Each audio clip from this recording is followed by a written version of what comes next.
Hello, my friends. It's Wednesday. The week's halfway over. It's also July 24th, 2024. And we're going to continue talking about A Course in Miracles. And I'm going to read again from my blog what I wrote this morning.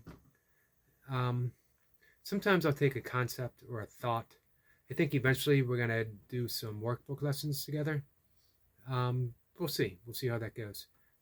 But for now, I've been just reading from my blog. Sorry, my cat's coming in to say hi. That for me, um, it's meaningful because it reveals where I am in regards to the course right now in my life. That when I write early in the morning. It's right around 4 in the morning. I've already been up for a while. I've meditated. I've done my yoga. Um, I settle at my desk with a cup of coffee, and I reflect not just on the course. I reflect on silence, on inspiration, on whatever, and allow the words to come to me as they will. A lot of times it's nature, a lot of times it's in regards to yoga or meditation, but for quite some time now, and quite spontaneously, it's been from A Course in Miracles. That was one of my calls that it was time to um, pick up the book again and devote myself more thoroughly through it. Here's the mistake I made, and I realized this by reading Robert Perry's book. Um,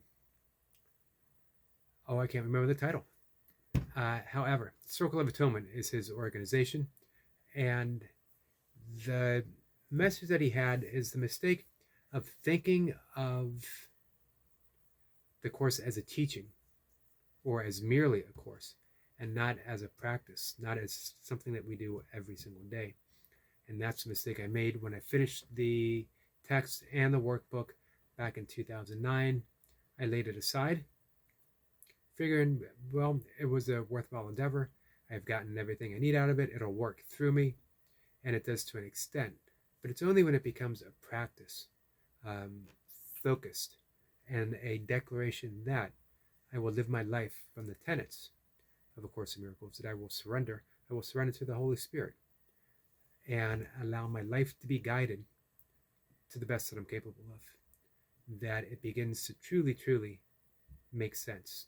That, man, I finished the workbook and immediately began making every choice, every decision from my ego again, or from the ego again.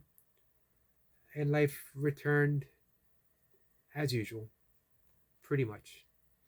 Although I was different, although I was changed, it just took me, what, uh, 15 years or so, 16 years to realize that. And that's why the course called me back, um, or deeply so, why it called me back. And it's telling me that it's time to practice and practice and practice as long as possible, which could be a lifetime, which will probably be a lifetime. So, with that, this is what I wrote this morning. To be gentle. To be gentle. That's the path in its entirety, causing least disturbance and with as little hurt to others and myself as well. And more truly, seeing deeper still that there is really no other to disturb. It's a singular path. We each turn within, not to shut ourselves away from the world, but to heal our perception of it. Doing so, we come to the only possible conclusion, that we heal together, our salvation is one. So to be gentle with myself means I'm gentle with the world, and then all of us are healed. That was today's blog post. To be gentle.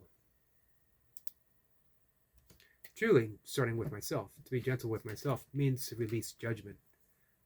To see it for what it is. That judgment is simply the voice of the ego. It is not the voice of the Holy Spirit. It's not the voice of the true me. And yet, man, how much of my life have I lived through judgment? Still, even knowing better, how much? And the answer is, man, more than I want to consider. So how do we let go of judgment?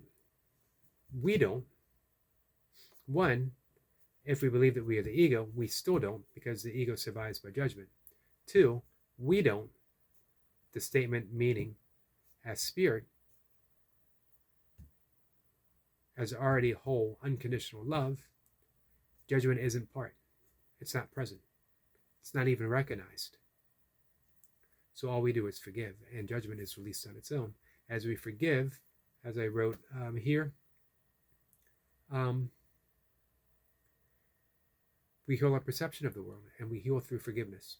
So I'm healing those perceptions, and I'm doing that by going right to the cause. I'm going to the projection, that I'm projecting out my fear, my judgment, my grievances, my resentments to the world. As I recognize them, they already begin to heal. They are already truly forgiven, because they don't exist. I'm just seeing through the illusion that they're an actual thing. Man, how relaxing is that? I think maybe I'm an inherently lazy person. So the thought of just recognizing something, just being aware, that's pretty easy. However, here's the work. We got to do it every day. We got to sometimes do it moment by moment by moment. Maybe, and most especially so, in this political season, no matter what side of the political aisle you might find yourself, man, there's going to be a lot of judgment from us, from candidates, from our friends, from our family. What an awesome time to practice. Perfect. Just notice them. Notice the judgment. That your preferred candidate is this and that and that. Remember, a judgment isn't always a negative judgment. Judgment is positive as well. If I'm making these distinctions, if I'm doing a comparison, well, my candidate is so special. If I'm forming that special relationship with let me do the little bunny ears here, with my candidate, it's a special relationship. But again, it's an opportunity. It's an opportunity to turn any special relationship into a holy relationship. And we can only do that by being inclusive, meaning that we offer not just my candidate, not just your candidate, but we see the illusion of it all, the illusion of separation, that we can actually have a candidate that is separate somehow from ourselves. That's forgiveness. And that's how we heal. That's how we heal the world. That's how we heal ourselves. And we are in need of it. Right now, guys, we are in need of healing. So start being gentle with yourself and watch how that spreads into the world.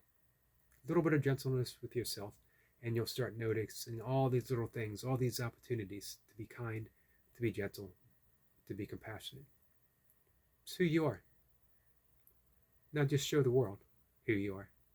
Now show yourself who you are, and then the world will change. With that, guys, I'm going to see y'all later. Take care.